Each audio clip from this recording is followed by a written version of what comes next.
ياه، والله احلى حاجه في رمضان دي اللمه اللي هي قبل الفطار. ربنا يديمها علينا يا رب.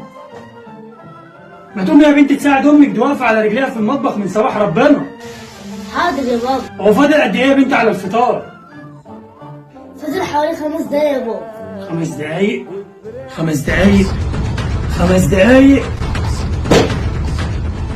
هو انا ليه مش شايف طبق السلطه اللي بحبه على الفطار؟ معلش يا بابا تلاقي نسيت بس. ايوه، ما انا ماليش لازمه، ما انا قاعده طول النهار قدام المسلسلات بتتفرج عليها ونسيت طبق السلطه اللي انا بحبه، وكمان وقعت العدوس اللي انا بحبه وانتوا ما بتحبوش.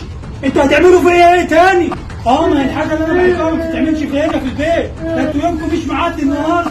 روحوا قولي للست هاني من جوه ديت تعمل طبق سلطه بسرعه دلوقتي، والا يومها مش معدي. حاضر يا بابا حاضر. الحق يا بابا، ماما قلت لك لمي هدوم ما تمشي تعرف لها طريق جره.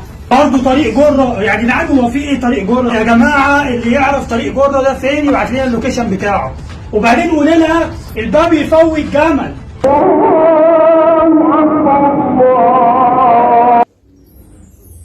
والله الاكل زي الفل، تسلم ايدك والله العظيم.